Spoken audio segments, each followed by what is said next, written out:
né, uma mocidade que vive na presença do Senhor, louvando, exaltando o nome dele, né? Também estou bem acompanhada ali do meu esposo, que sempre me acompanha, confia no meu ministério, sempre está comigo. Isso aí pra gente é muito bom. Um tem que apoiar o outro, tem que viver em comunhão, um sempre em comunhão com o outro, né?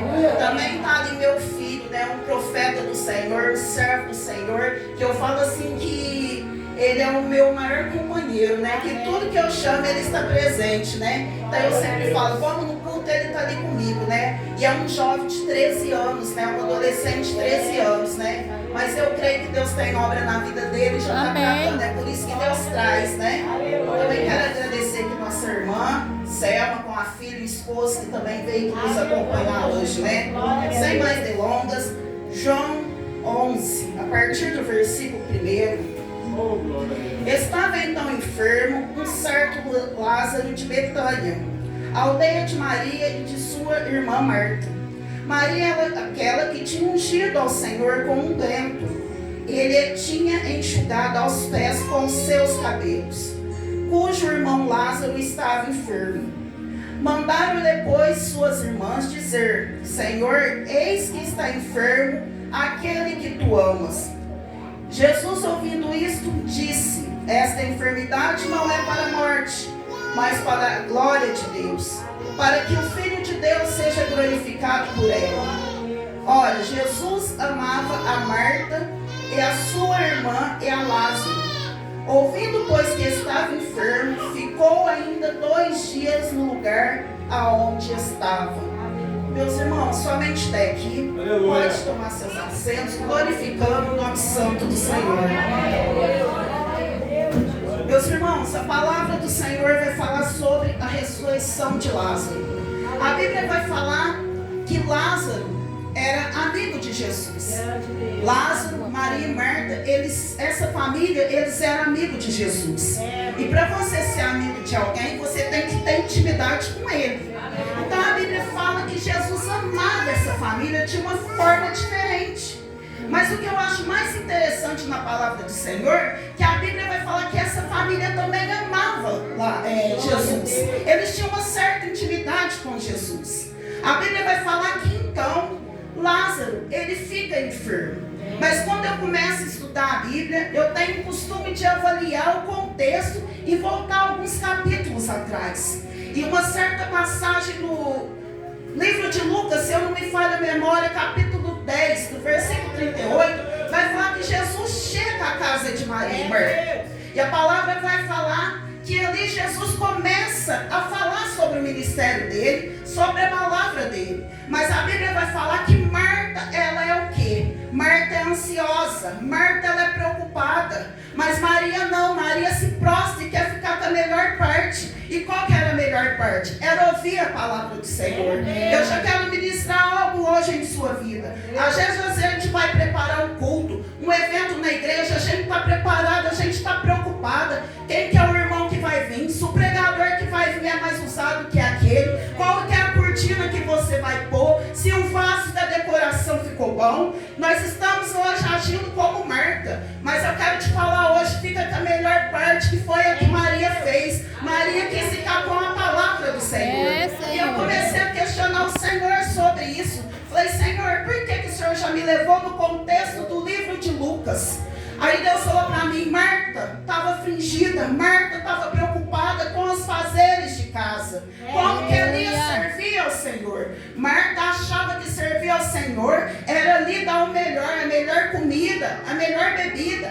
Mas não, Maria já estava se preparando para os dias difíceis. Aqueles dias difíceis, se chegasse em sua casa e no seu lar, ou seja, se a enfermidade, se o luto, se a contenda, se a fofoca chegasse, Maria já ia estar preparada. Por quê? Porque ela ficou com a melhor parte. A Bíblia vai falar então que Lázaro fica enfermo. Só que como Jesus era amigo, irmão, o que eu acho interessante, que quando Lázaro fica enfermo, Jesus não está por perto. E eu já fico imaginando ali. A Bíblia é linda, eu amo ler a Bíblia, porque ela me deixa eu imaginar. Eu já fico imaginando as duas irmãs me conversando. Lázaro, nosso irmão, está enfermo. O que vamos fazer? O negócio é chamar Jesus. Vamos atrás dele, não solução? Porque elas tinham intimidade. Quando você tem amizade, você tem intimidade. E se você tem um amigo, você quer fazer a melhor coisa para ele. Você ama ele. Quando você está com algum problema, você já pega o telefone e vai o quê? Atrás do seu amigo. Então eu imagino as duas irmãs conversando. Vamos fazer o quê? Vamos atrás de Jesus. Vamos chamar um mensageiro para ir mandar um recado para Jesus, que Lázaro está enfermo. Eu imagino ela já chamando o mensageiro. Ó, vai depressa, Lázaro está enfermo. Fala para Jesus, aquele que ele ama está enfermo. E eu imagino ela já esperando o mensageiro, falando, porque se eu naquela época vivesse naquela época, eu sabia que Jesus já fazia milagre. E se de onde ele estava, se ele lançasse uma palavra, ele poderia já curar Lázaro. Meu Deus. Mas a Bíblia fala que o mensageiro, então, ele encontra Jesus. E quando ele chega lá, o que ele fala? Ó, as irmãs de Lázaro mandou eu vir aqui e manda dizer, mestre, que aquele que tu ama está enfermo. Só que Jesus não lança nenhuma palavra de cura.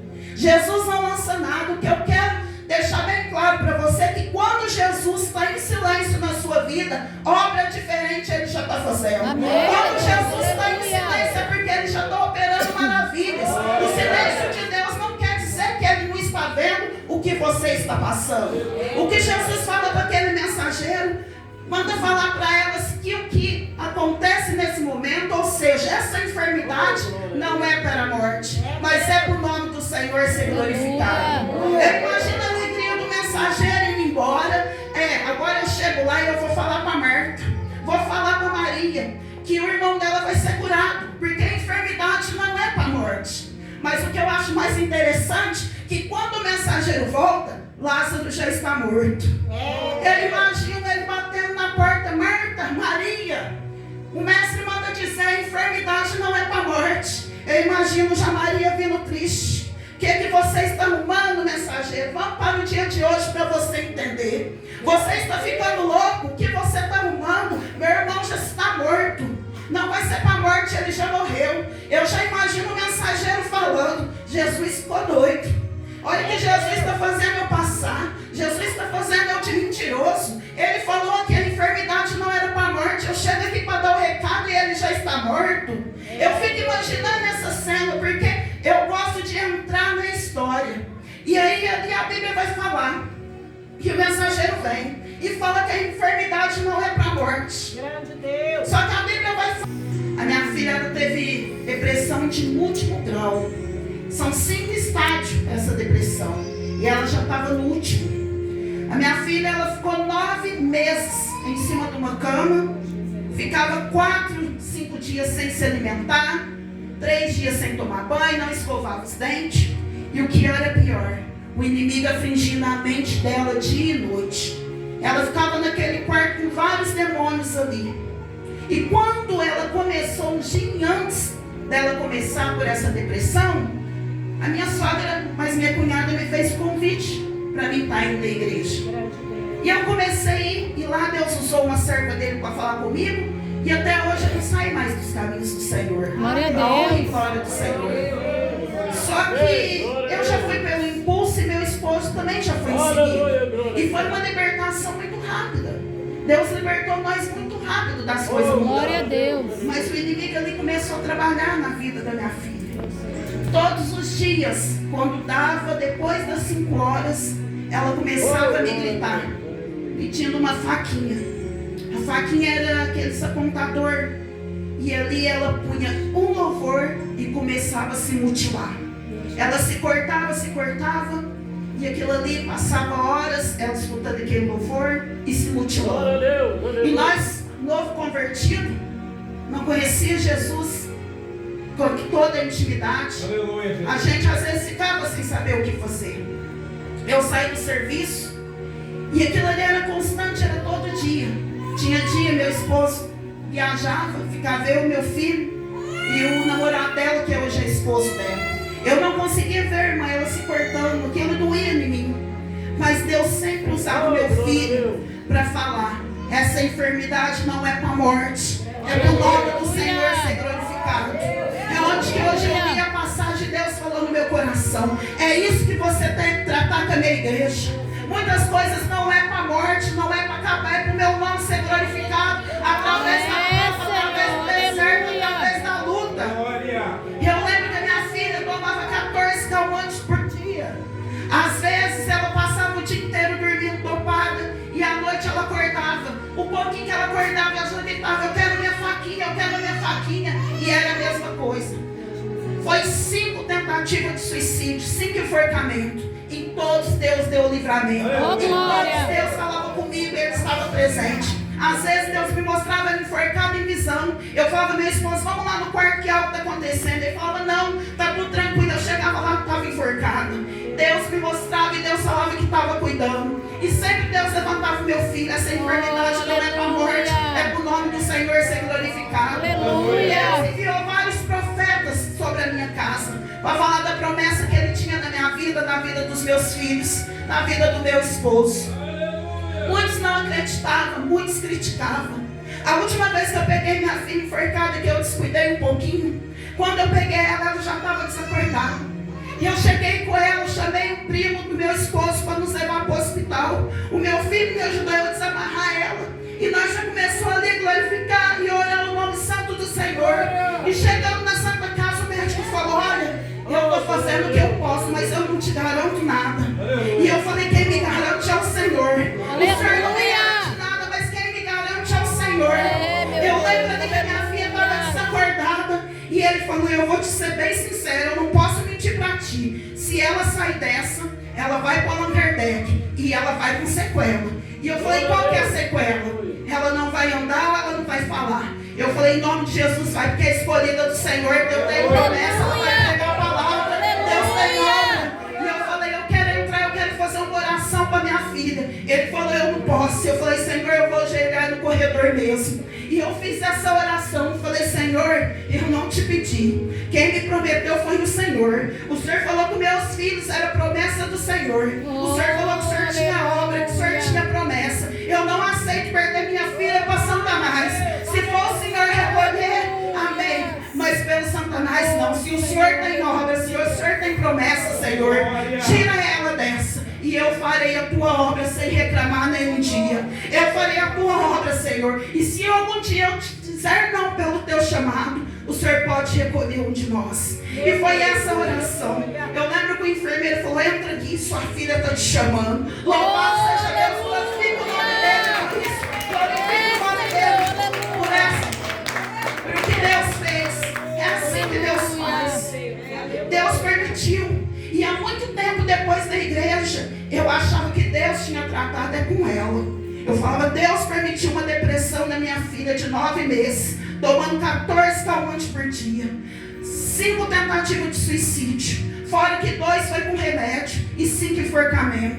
E eu achava que Deus estava tratando com ela, mas na verdade Deus estava tratando era comigo, porque foi assim que Ele me firmou na presença do Senhor. Para quem olhava ali achava que era morto, que não tinha vida, mas Deus falou: eu estou chegando, eu estou mudando a história. E eu creio que Deus hoje aqui está mudando histórias. Eu creio que Deus aqui está tirando gente que está no deserto, onde está com sonhos todos enterrados, assim como estava Lázaro. A família dele já não dava mais nada por ele, era morte. O cenário dele era de tristeza, era de luta, assim como foi para mim naquele dia. Quem me via tristeza, via luto, já não tem mais jeito. Uma hora ela dorme e vê essa menina enforcada, ela vai achar. Muitas pessoas falavam isso para meu esposo, a minha própria família falava. Uma hora ela dorme e o inimigo vai cefar a vida dela. Quem chegava na minha casa, muitos profetas do Senhor, que eu creio que não estavam revestidos do poder de Deus, falavam: uma hora o inimigo abate. Pessoas que não estavam revestidas do poder de Deus. Porque quem está revestido do poder de Deus sabe o Deus que nós servemos. Quem está revestido do poder de Deus sabe que Deus tira da caverna. Aonde é morte, Deus traz vida. Aonde é morte, Deus traz ressurreição. É assim que Deus faz. Eu não poderia sair daqui sem contar o testemunho que Deus fez na minha vida. O inimigo, ele luta de qualquer forma para cefar a vida da minha filha. Hoje ela está afastada dos caminhos do Senhor. E isso me dói. Muitas pessoas já chegou a falar para mim: ela não volta mais. da presença do Senhor. Mas eu não deixo o inimigo falar. Eu falo, afasta de mim, Satanás. Deus tirou do fundo do poço. Deus tirou da morte, ressuscitou. Você acha que Deus vai deixá-la lá por muito tempo?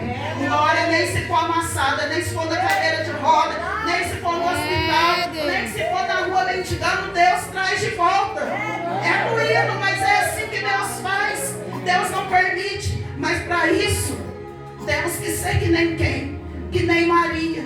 Está posicionado, está revestido. Porque se nós somos que nem Marta, eu fui que nem Marta. Eu também não acreditava. Eu tinha medo. Eu estava desesperado. Eu estava aflito. Eu achava que não ia dar certo. Por muito tempo o inimigo falava em meu ouvido. Mas depois que eu tomei posicionamento, por mais que eu me entristeça, por mais que ele venha no meu ouvido, eu falo, inimigo maldito está caído por terra. A última palavra quem dá é o Senhor na minha vida. A última palavra quem dá é o Senhor na minha vida.